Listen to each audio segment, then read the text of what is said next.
You're missing out on the Copa Libertadores.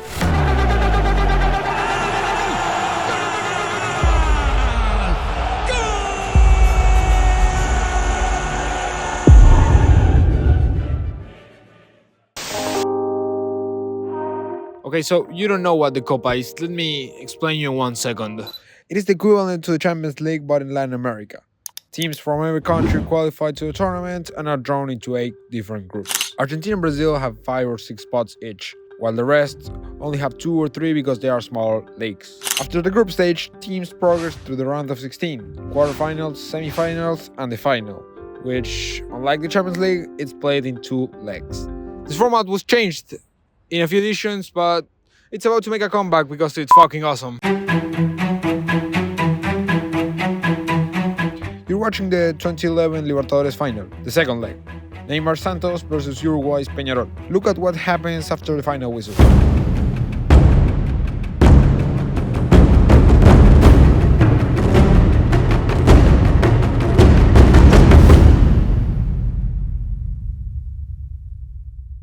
The match ended in a fight.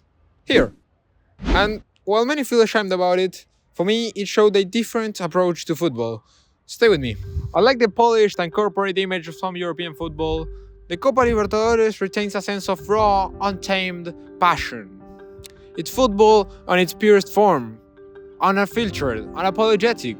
Check this out. In 2018, the second leg of the Copa Libertadores final was about to be played. River Plate versus Boca Juniors in the Estadio Monumental.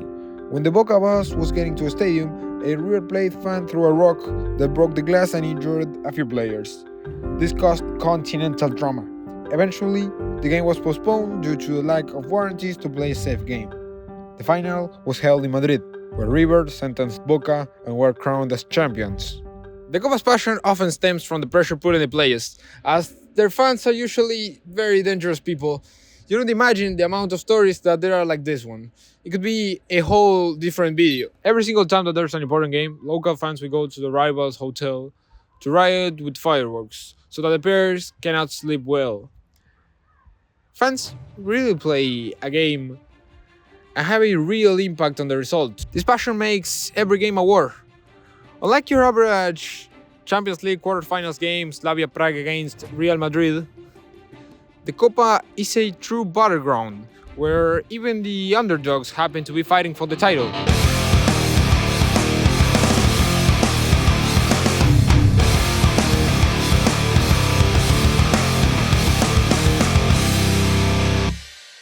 I was born while on TV, Colombian underdogs Once Caldas were lifting the Libertadores before a player broke the cup.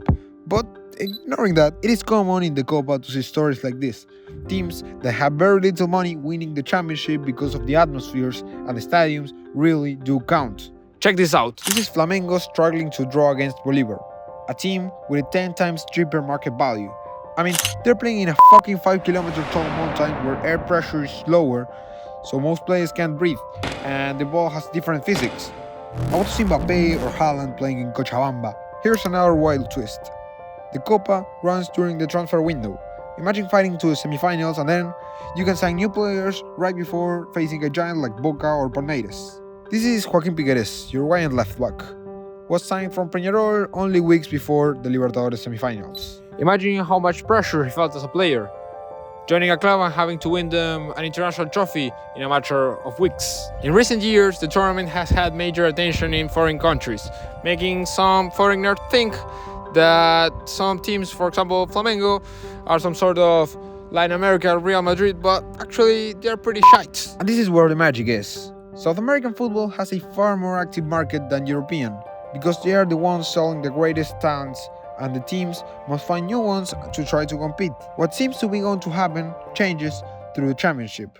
Many of you watching will probably think that most of the things that I'm saying are actually wrong or are negative, but I think that this is because you might be lacking maturity at watching football.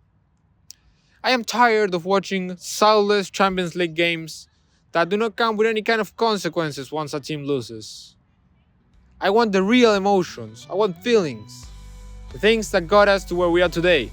The reality is that before the Copa starts, nobody really knows who the champion will be, because in reality no one can tell. because that's the magic of the holy Copa Libertadores. That's why you need a pinch of Libertadores in your life. Thanks for watching. If you enjoyed, please consider subscribing and supporting this channel with the links down below.